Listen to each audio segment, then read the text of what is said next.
called at the time the responsibility to protect.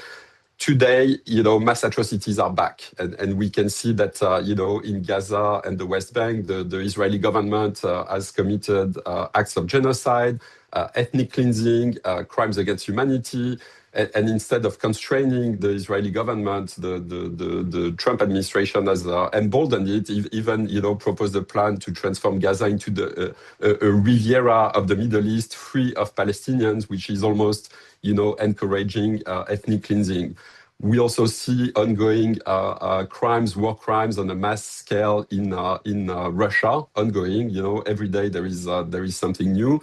And the Trump administration is sort of downplaying the human rights violations, trying to play peacemakers, but without really confronting the Russian government for its very severe human rights abuses in the country. Another example is Darfur in Sudan, a conflict that plays out largely in the dark. Nobody is talking about Darfur today, despite mass rape, mass casualties, very severe killings. 20 years ago, when Darfur was already on fire, it was a cause célèbre in the US. The US government was trying to mobilize peacekeepers, the International Criminal Court.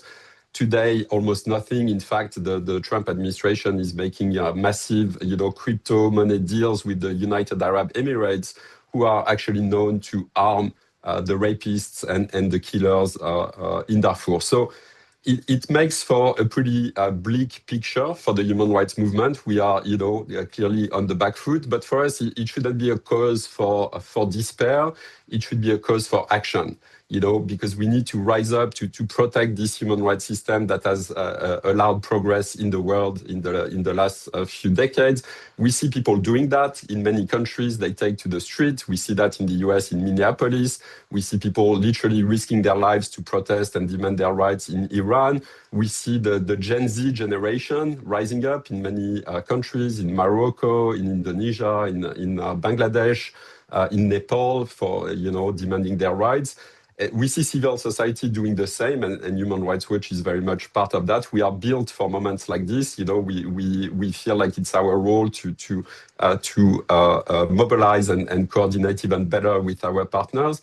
But also, in this new world where human rights are in danger, there is a question for governments, which is who will pick up the fight? Who will stand up to try to protect the rules-based international order that has for many years, very imperfectly, but provided quite a bit of progress on human rights and on prosperity and security.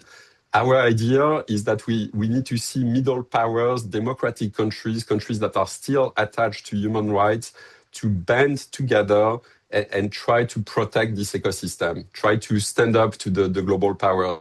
Individually, many of these countries are quite weak, compared to the US or China. They have to fear tariffs.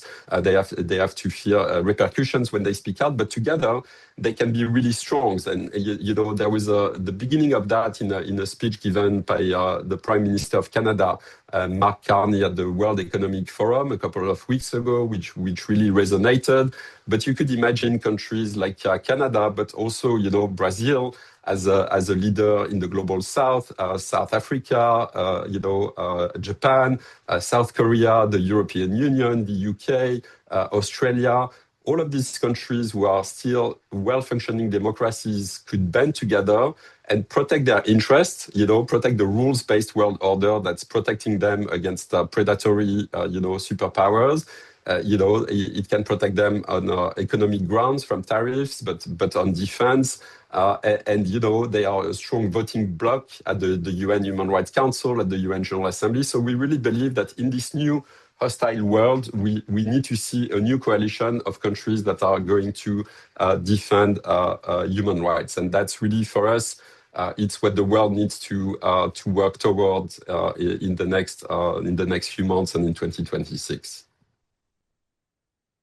Excelente, muito obrigado, Filipe. É uma situação muito complicada, mas tem esperança, não? Tem mobilização, tem resposta para esses desafios de direitos humanos. Eu vou passar a palavra agora para Juanita. Juanita, floor is yours. Thank you, César. And thank you, Felipe, for being here with us. Thank you, everyone, for joining us. So I'll speak a little bit of the situation in Latin America. Of course, this report, as we do yearly, touches into 13 of the countries in Latin America and the Caribbean. We've had our historic doses of authoritarian regimes, and of course, this is not an exception. We take, for example, the cases of Cuba, Venezuela, Nicaragua, that we follow closely for decades and document the very serious human rights violations committed by these regimes, particularly the ways in which political prisoners have been detained arbitrarily, the very abusive conditions in which they have been kept. But what is different in 2025, and Felipe was already touching on that, is the severe influence of the Trump administration, in particular in Latin America. The way his rhetoric, his actions are emboldening authoritarians throughout Latin America. And I'll give a couple of examples, some of which Felipe has touched on, and maybe go into some more detail. Of course, the first one is the more than 120 extrajudicial executions committed by the US in the Caribbean and in the Pacific. To be clear, whether these are people participating in narco trafficking or not is not relevant. These are people, as any other human being, that deserve a trial. And if they're found guilty, then of course they can be sanctioned. But what international law prohibits is just launching a military operation to obliterate people, Latin Americans, that deserve a trial, that deserve to be prosecuted. So that was really clearly the start throughout the year of sending the signal that the US was above the law and was certainly willing to go against international law in Latin America. And then, of course, we started the year with these very abusive deportations. We published very detailed reports of the deportations of people that had been fleeing from Afghanistan, Iran, China, that were trying to rebuild their life, that were clearly, in many of the cases, subjects of international protection because of what they were fleeing from, and yet only to be found themselves arbitrarily deported without due process from the US to Costa Rica and Panama, countries that have been historically democratic in Latin America, and yet they arbitrarily detained these migrants. So again, it was very clearly an erosion of those basic elements that countries like Panama and Costa Rica have defended in Latin America. The worst case, and of course, Felipe already touched on this, we did a very detailed report on it, was the deportation of 252 Venezuelans to El Salvador, to a maximum security prison, to be arbitrarily detained, enforced, disappeared, really, because they were taken out of the protection of the law, and neither the US nor El Salvador up till today would give actual information of who they were, what was their condition, any potential contact. They were kept incommunicado throughout the time that they were at Secot. And what our research found in a lot of detail through our verification process in a corroboration with forensic experts is that they were systematically tortured by the Salvadorian government while they were in this prison, this maximum security prison, Secot, in El Salvador. On top of that, of course, part of what we have seen at the beginning now of this year is this military intervention of the US in Venezuela that de facto decapitated the regime only to leave in place the exact repression system. So by leaving Delcy Rodriguez in power in Venezuela, not only did the US violate the right of all Venezuelans to have free and fair elections, to elect their leaders democratically, we have to remind ourselves that in the 2024 elections, the UN panel of experts and the Carter Center specifically recognized that it was Edmundo Gonzalez who had won, and yet the US does not recognize and does not empower those that were the will of the Venezuelan people by leaving Delcy Rodriguez in power. And then most worrisome, the fact that Delcy Rodriguez was very much involved in the severe human rights violations committed by the regime. Until very recently, she supervised the SEBIN, the military intelligence that has been part of some of the most serious arbitrary detentions, extrajudicial executions, torture that the Maduro regime committed. So that gives you a sense of what we're seeing with the very negative influence of the Trump administration in Latin America. Having said that, it's important also to recognize that while that was happening, organized crime has continued to grow throughout the region. We've been seeing both the repressive approaches, particularly of El Salvador, Ecuador, of trying to convince people in Latin America that to be able to have security, they have to renounce their own rights. So in the case of El Salvador, more than 100,000 people arbitrarily detained under the state of emergency, kept completely incommunicado, and of course, using that popularity to also weaken democracy, right? So last year, Bukele passed the constitutional amendment to assure indefinite re-election within the country. Different civil society leaders, including Ruth Lopez, arbitrarily detained, kept in a reserved process without being able to really defend herself. The case of Ecuador calling organized crime as if it was an armed conflict, and what we've seen is not a reduction of the homicide rates, but on the contrary, an increase of the abuses, particularly enforced disappearances committed in Ecuador. On the other hand of the spectrum, you have the emissive responses. So certainly Colombia under government Petro, with a total peace policy that in practice, sadly, has allowed organized crime groups to grow throughout. We've seen a very worrisome trend of increase of homicides, kidnapping, child recruitment, displacement in Colombia. That is very worrisome and that has consequences throughout the region.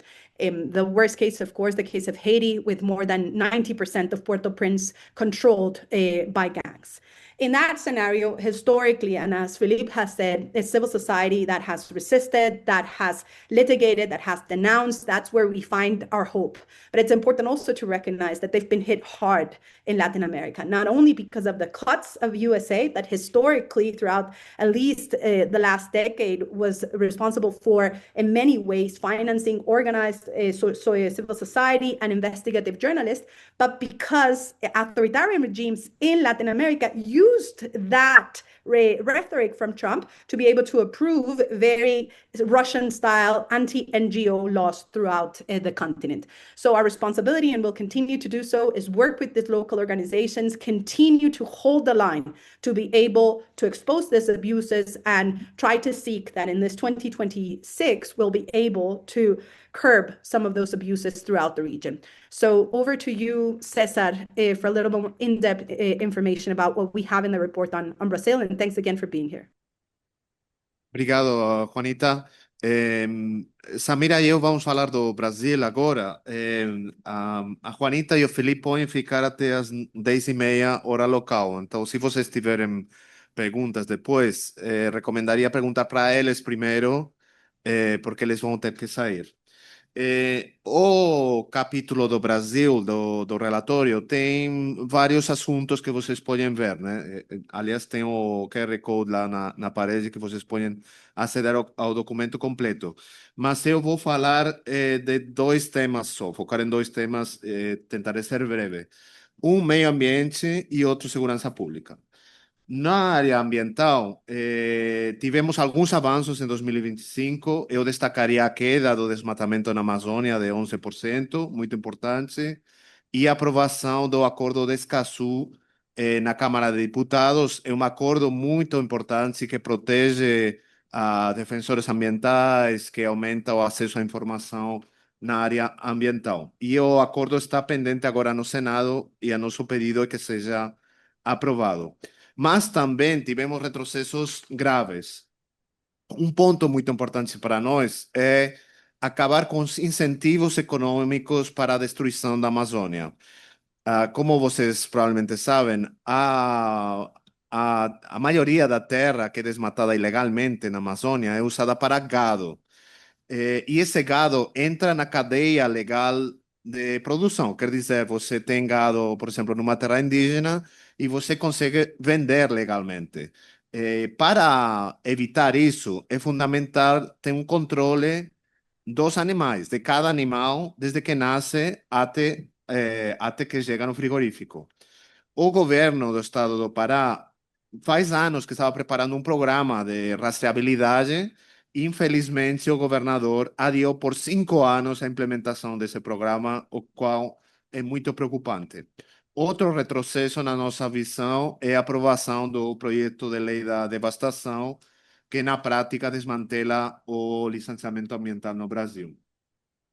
E, finalmente, é uma enorme contradição que o governo Lula se apresente como um governo que quer liderar na área climática, ambiental, inclusive na COP, e ao mesmo tempo está planejando e fazendo investimentos enormes em petróleo e gás, inclusive na Foz do Amazonas.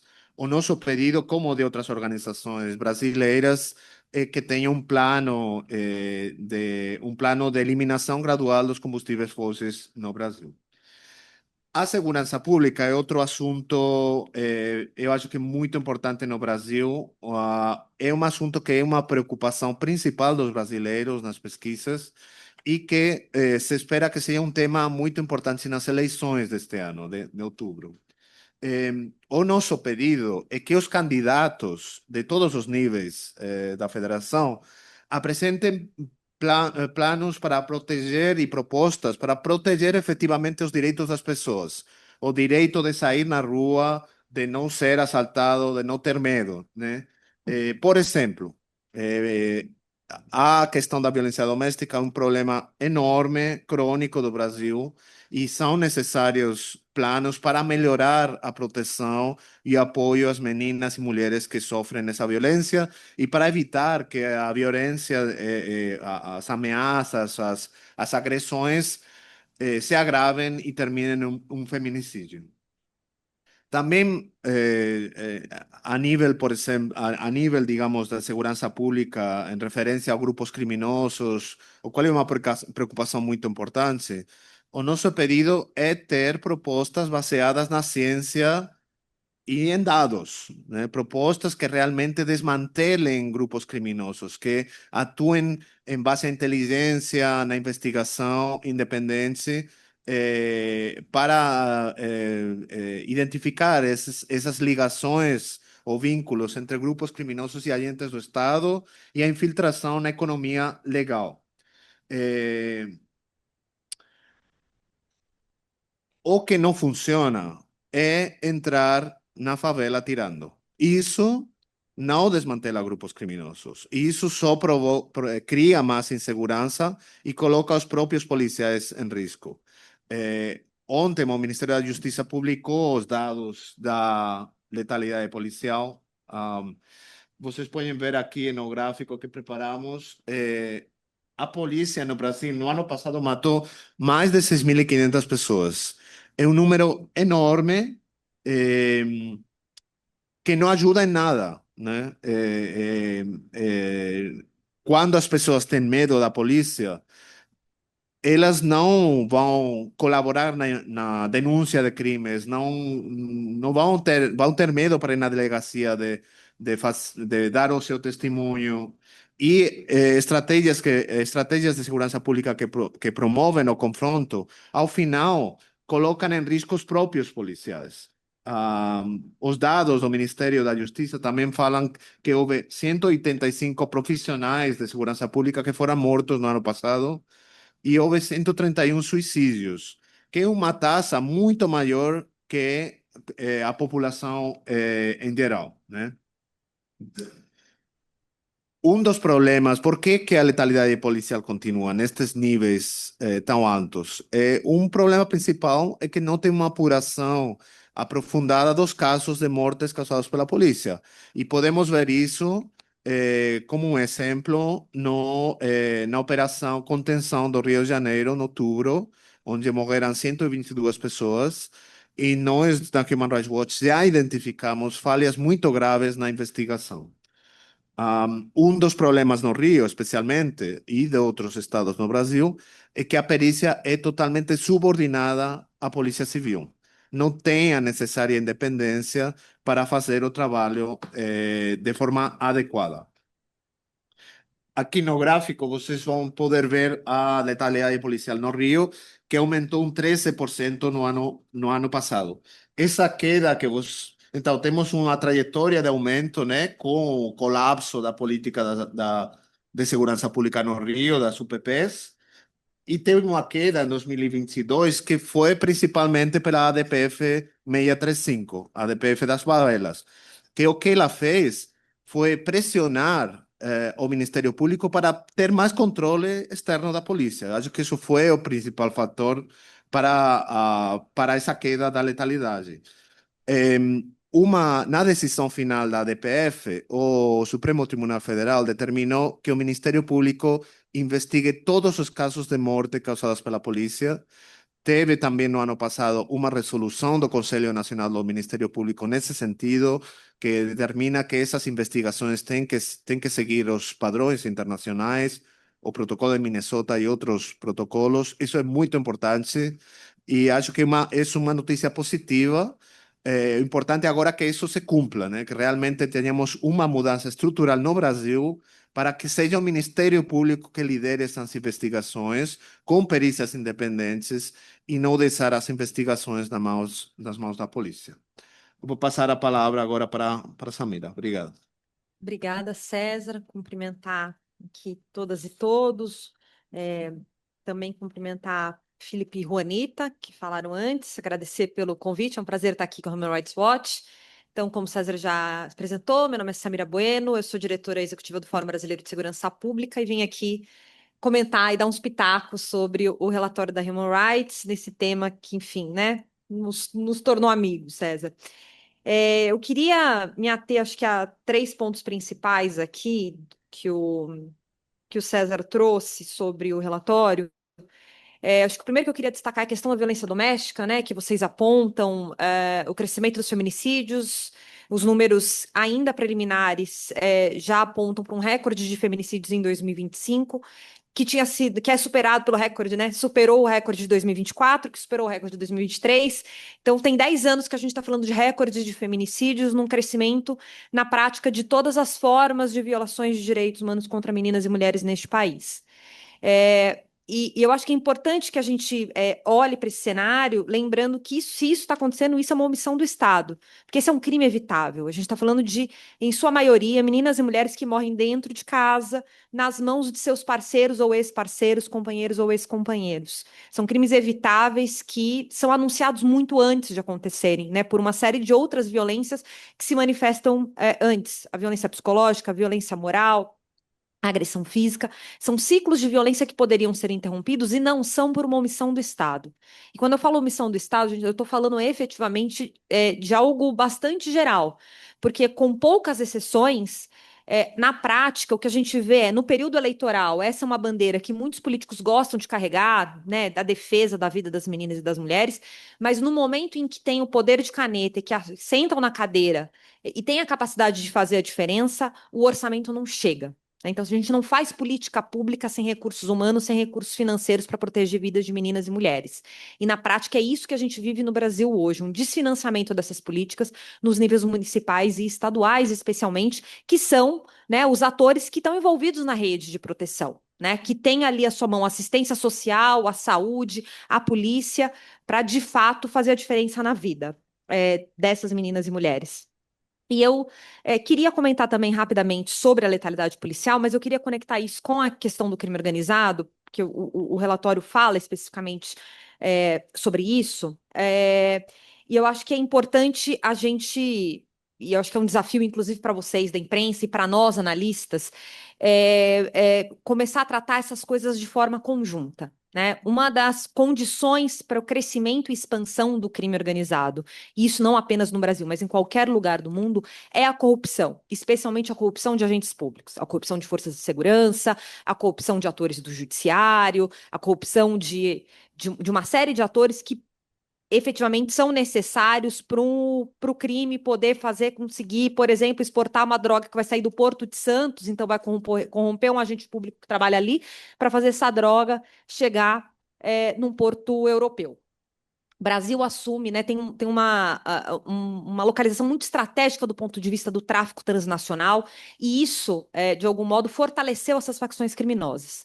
Mas a gente não pode ignorar que essas facções só tomaram a dimensão que tomaram e se expandiram de tal forma no Brasil porque elas contam com a corrupção do Estado. Isso significa que polícias violentas e polícias corruptas fortalecem a ação do crime organizado. A gente precisa investir em mecanismos de controle, e aqui o César falava muito bem sobre o papel do Ministério Público, que é quem cabe o controle externo da atividade policial.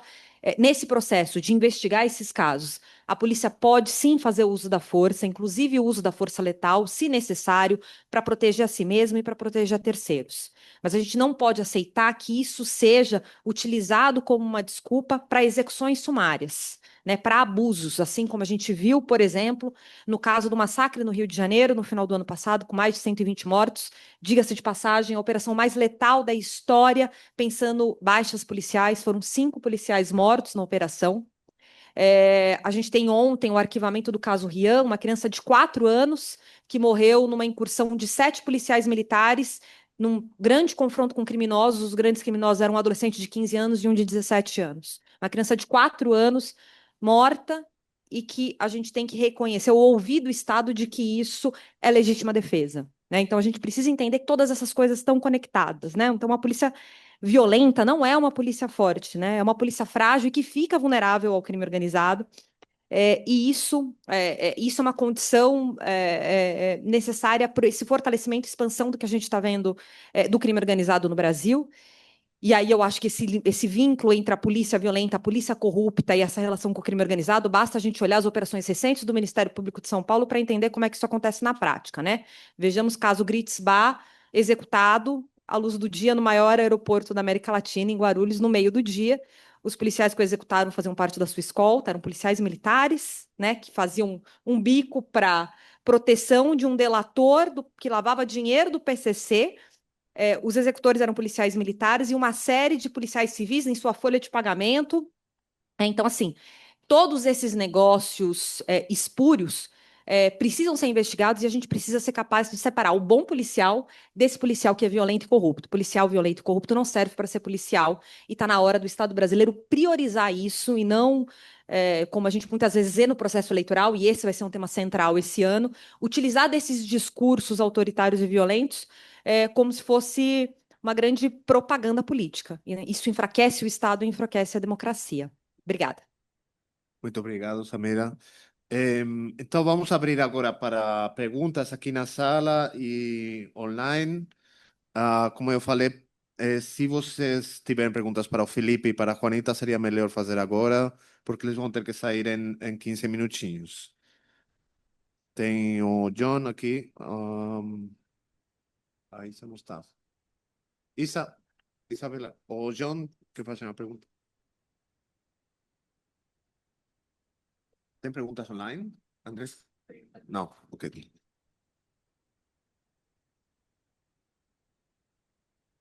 Se vocês puderem se apresentar, por favor, eu agradeço. Bom dia, eu sou o John Martin, da Agência F. Uma pergunta para o Felipe e a Juanita. Vocês falaram que os líderes da América Latina precisam se unir, né, diante dos abusos do Trump. O que vocês acham sobre a falta de unidade que temos visto até agora, por exemplo, na resposta à intervenção militar na Venezuela? E o que vocês acham também das tentativas, né, de líderes de esquerda, como que poderiam ser críticos com o Trump, né, como Gustavo Petro da Colômbia, ou do Lula, né, as tentativas deles de dialogar, né, com a administração Trump. Vocês acham que isso pode ajudar a frear os abusos ou pode incentivar esses abusos? Obrigado. Perfeito, John. Talvez, Juanita, você pode... Obrigado. Go ahead. Absolutely, absolutely. So thank you for that. I would say first that if they were to lead with the example, if the way of moving forward was regardless of ideological bias of each one of the different governments, that there would be a shared understanding of the basic principles of the rule of law and of human rights, and that was implement systematically throughout the political spectrum in Latin America, then there would be able to lead without having the kinds of contradictions that we've been speaking about throughout this conference, and that certainly take place also in the case of Brazil.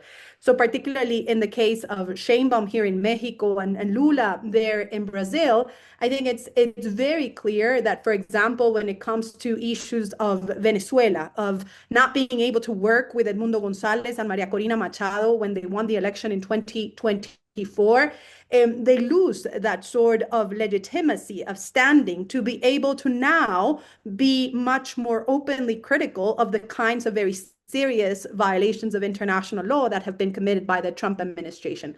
So we certainly call for that sort of cohesiveness and capacity of Latin American leaders to unite, but it has to be on the basis of defending those international principles, or else it's going to be cherry picking in terms of their own allies or foes within the international community. And just finally, I would say, though, that I think we are all realistic that the influence of the US throughout Latin America, certainly in the way that they've been able to, through tariffs, through that commercial sort of threatening, through the way that they, for example, threatened Panama with a potential territorial control of the Panama Canal, obviously creates a very severe push for Latin American governments to be able to drop any sort of principled view and just work on the basis of their own interest. We know how that ends. We know that if they're just running to save each one, there's not going to be any more an international order to defend. So the call would be to unite around the most basic principles that are also very Latin American. We have to remind ourselves that the American Convention of Human Rights, it was very clearly, before any international consensus about it, that these were the principles that we were going to defend as Latin Americans. So if we go back to that, countries like Brazil could lead with the example.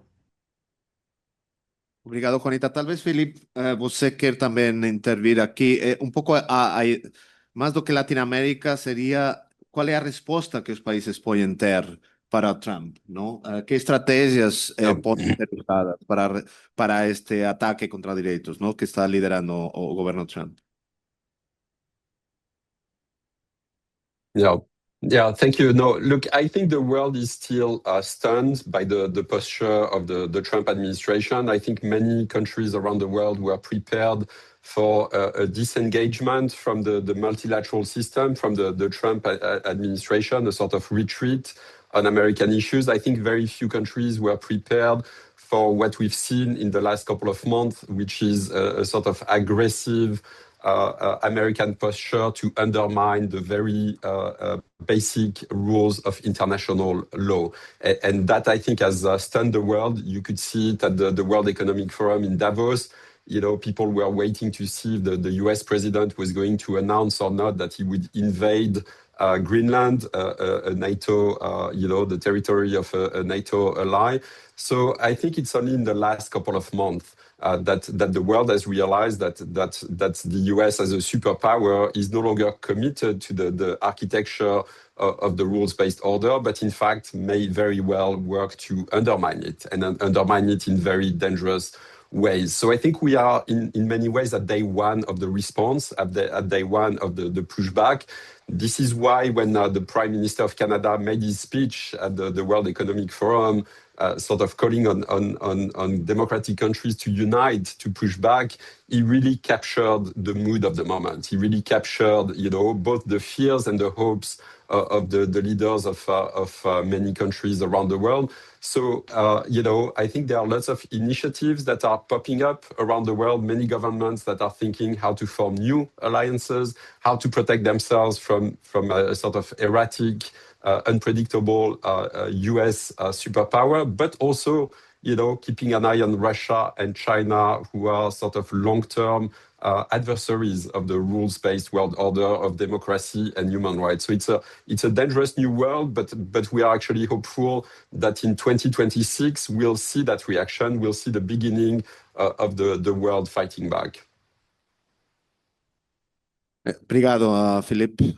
Acho que tinha outra pergunta aqui, não? Acho que o Paulo queria perguntar. Aí, ó. Não, não, lá atrás, lá atrás. Alô, alô. Oi, bom dia de volta. Eu tenho uma para o César e uma para a Samira. Para o César, você citou a resolução do CNMP que orienta o Ministério Público a investigar casos de letalidade policial, né? Você citou também a Operação Contenção que teve no Rio, que teve participação do Ministério Público. A minha dúvida é se a resolução tem sido efetivamente colocada em prática e se a atuação do Ministério Público é o bastante para se coibir casos de letalidade policial aqui no Brasil. E para Samira, é relativo a essa preocupação crescente sobre segurança pública como um tema das eleições.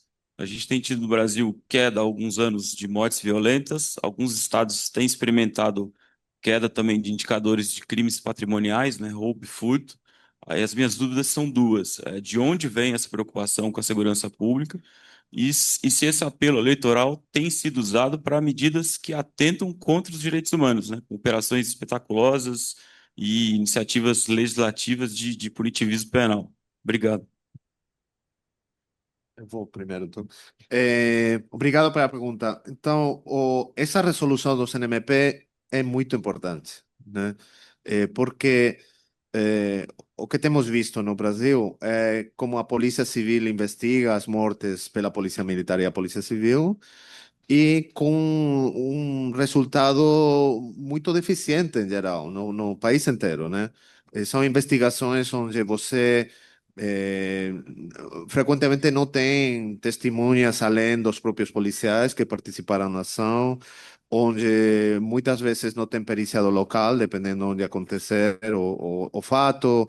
Então tem todo um conjunto de falhas na investigação o que acontece é que chega no Ministério Público e o promotor não denuncia porque não tem fatos para denunciar nada, né?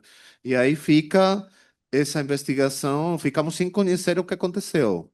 Obviamente a polícia pode usar a força letal em legítima defesa, mas tem que ser determinado, né, o que aconteceu. Essa resolução do CNMP faz uma que chegou um mês depois da decisão do Supremo Tribunal Federal. É uma mudança muito importante, porque o que diz é, olha, o Ministério Público, como órgão constitucionalmente determinado para fazer o controle externo da polícia, tem que fazer essas investigações como órgão independente, né? Isso é importante. E como é que tem que fazer as investigações? De acordo com os protocolos internacionais, que são bastante detalhados sobre, por exemplo, a perícia e os passos investigativos. Para você fazer isso, é uma mudança muito grande, porque você está falando de 6.500 mortes causadas pela polícia todo ano, né? E outros abusos, né? Denúncias de tortura e outras coisas. Então, você precisa uma estrutura do Ministério Público a nível estadual para fazer isso, que tem que ser construída, né? A resolução começa a ser obrigatória em abril deste ano, né? Então, até aí, os ministérios públicos estaduais têm que se articular para fazer. Vai ser perfeito? Não, não vai ser assim. Vai demorar, mas é uma mudança muito importante. Eu posso falar, por exemplo, no Rio de Janeiro, que é a situação que eu conheço melhor. As pessoas lá têm medo de ir na delegacia. Por quê? Exatamente pelo que Samira estava falando antes. Porque não confiam na polícia, porque acham que tem vínculos com o crime organizado. Então, se você tem um Ministério Público que seja capaz de pegar os depoimentos das famílias, isso é muito, muito importante. Obviamente, tem que ter essa estrutura de acolhimento lá nos Ministérios Públicos que até agora eles têm que criar, digamos, não?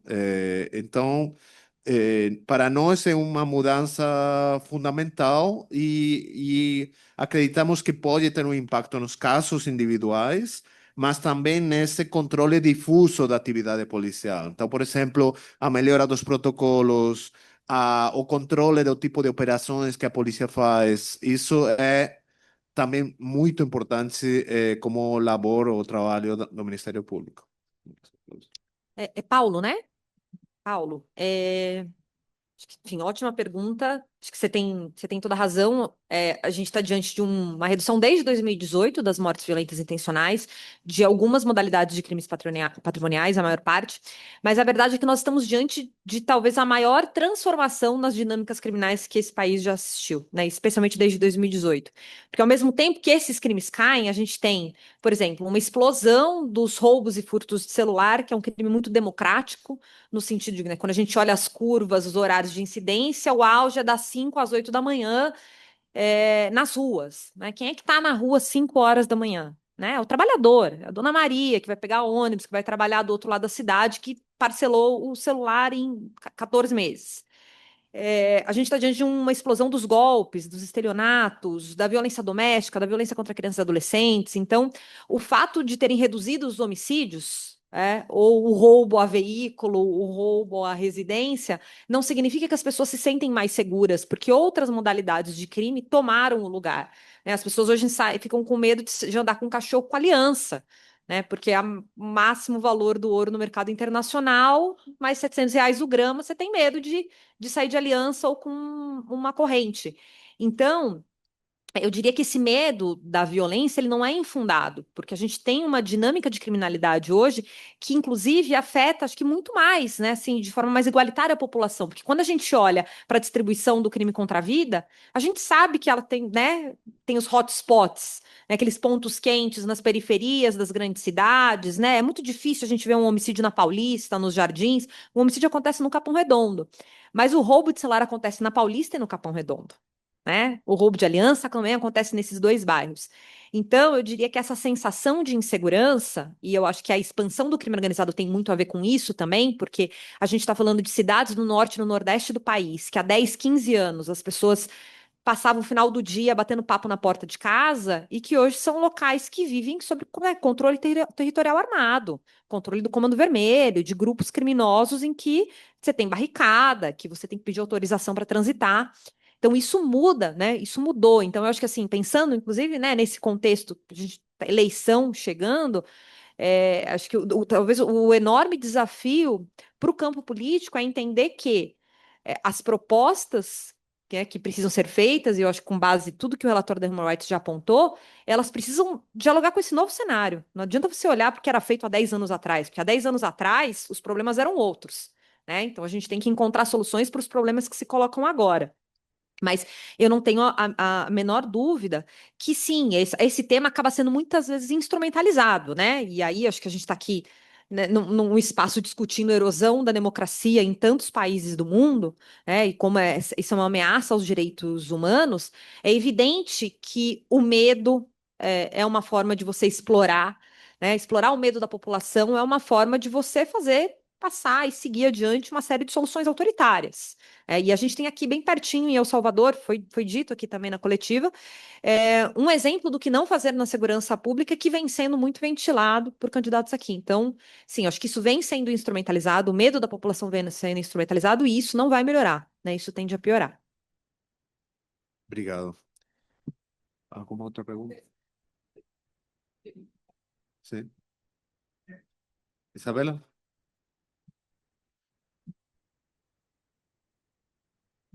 Eu queria entender um pouco mais de você sobre essa infiltração do crime organizado em instituições. Meu nome é Ismar Madeira, eu sou da TV Globo, e a gente tem visto uma série de operações que, como a da Polícia Federal aqui em São Paulo e a Carbono, que foi além, inclusive, com mudanças no sistema financeiro em relação às fintechs.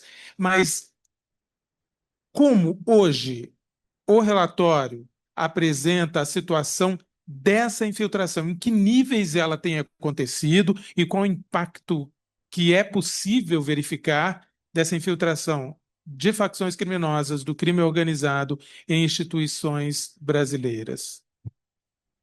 Quer falar? Não, pode falar. Bom, eu vou falar então aqui um pouco, né, como analista convidada. Eu diria que é muito difícil hoje para a gente, eu não sei se o César tem respostas mais concretas sobre isso, mas é muito difícil de mencionar. Né? Acho que a Operação Carbono Oculto, revelou o tamanho do problema para a população, para a sociedade de modo geral. Acho que quem trabalha com essas investigações ou trabalha com o tema já vinha acompanhando isso há muito tempo. Isso tem a ver, inegavelmente, com talvez, né, a face mais visível do fortalecimento do crime organizado, e aqui especificamente do PCC, que cada vez mais, com essa infiltração no mercado formal, na economia legal, precisa lavar dinheiro, né? Então, assim, o tamanho que essa facção assumiu no tráfico transnacional faz com que aqueles mecanismos de lavagem de dinheiro dos anos 2000 e 2010, que eram corriqueiros, era a história da lotação do posto de gasolina. Não, hoje que você tem o controle da cadeia da produção do combustível, né? Desde a usina ali de produção de açúcar até o combustível que chega na bomba. Então, você começa a ter o crime organizado controlando cadeias inteiras de infiltração, pensando combustível, tabaco, ouro, ou seja, mercados que em sua origem são mercados legais, mas que, inclusive, do ponto de vista da competitividade, para quem atua nesse setor, passam a se tornar muito desafiadores com uma concorrência totalmente desleal do crime organizado. Então, assim, eu diria que esse não é um fenômeno novo, mas assumir o tamanho que isso já tem, talvez os investigadores, Polícia Federal, Ministérios Públicos mais envolvidos nessas operações tenham uma resposta mais precisa. Mas quando a gente olha que isso bateu na Faria Lima, isso envolve fundos de investimento, que isso começa a comprometer a economia formal, eu acho que isso dá um pouco da dimensão do tamanho do problema que o Estado brasileiro precisa enfrentar, né? E eu acho que recoloca essa discussão que o César trouxe no início da fala dele. Enfrentar esse desafio passa por investigações cada vez mais qualificadas, com a integração entre Polícia Federal, Ministério Público, Receita, COAF, né, mecanismo de inteligência, integração de sistemas. Então, não é com o trabalho policial do dia a dia, do policiamento ostensivo. O trabalho do policiamento ostensivo ele é importante, mas não é ele que vai fazer a diferença no enfrentamento à criminalidade organizada. Sim, eu concordo totalmente com Samira. Eu acho que o tipo de operações como a Operação Contenção no Rio de Janeiro é o exemplo do que não fazer. Porque hoje, se você for na Penha ou no Alemão, você vai ter a mesma facção lá que estava o dia antes da operação. Então, o impacto, né, nesse grupo criminoso foi zero, zero, né? E o que tivemos foi um dia de horror nessas comunidades, e um dia em que morreram 5 policiais. Então, você colocar esse tipo de operações como a solução é uma coisa absurda. É totalmente miope, não ajuda em nada, só piora a segurança pública. E você acreditar que você pode combater facções tão poderosas como as que atuam no Rio, em São Paulo, em base à atuação da Polícia Estadual, então um Estado só fazendo isso, também não vai dar certo. Então precisamos um esforço de coordenação federal, sem dúvida, que integre os diversos órgãos de segurança pública, mas também das autoridades do sistema financeiro, para golpear esses grupos criminosos onde dói, que é no dinheiro, é na lavagem, nas fontes de recursos desses grupos. Isso é o que o Brasil precisa. Um obstáculo que sempre houve para a integração, né? Há muitos. Um deles, de compartilhar informação, é o medo de que vaze essa informação. Então, o medo real de que se você ter na sala alguém lá de uma polícia de um estado que vai acabar essa informação nos grupos criminosos. Então, aí você, de novo, essa questão de que a corrupção enfraquece todo o esforço de combate à criminalidade, né? Então, você tem que atuar nessa parte da corrupção, que está muito vinculada com práticas abusivas da polícia também. Eu acho que é por aí esse é o nosso pedido para este ano de eleição no Brasil, de que tenha um debate aprofundado e sério sobre segurança pública no país. E César, só um complemento que eu acho que faltou a gente falar que essa ausência de regulação de alguns setores também é algo que beneficiou muito e acho que deu outro patamar para a lavagem de dinheiro desses grupos criminosos, permitindo essa infiltração, né? E aí que eu me refiro especificamente a bets e fintechs, que passaram anos sem essa regulação e que vêm sendo utilizadas massivamente para lavar dinheiro do crime.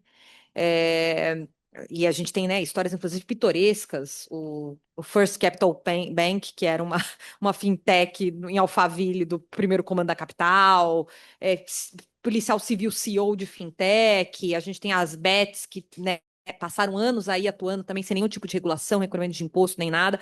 Então, acho que também essa ausência de regulação de alguns setores do Estado, que às vezes é vendido como é uma forma da gente fazer avançar a economia e tudo mais, mas ter clareza de que isso são setores que acabam sendo, né, enfim, engalfinhados pelo crime organizado. Tá, perfeito. Bom, Felipe, Juanita, muito obrigado por participar. A Samira e eu vamos ficar aqui se tiver alguma outra pergunta, mas agradeço. Eu sei que vocês têm outros compromissos hoje. Obrigado. Não sei se tem mais perguntas. Tem online? Tem alguma pergunta? Não. Alguém mais aqui? Não. Então, tudo bom. Se vocês tiverem alguma outra questão aqui, a gente vai ficar um pouquinho, então podemos conversar. Muito obrigado por participar. Obrigado às pessoas online também. Obrigado. Obrigado.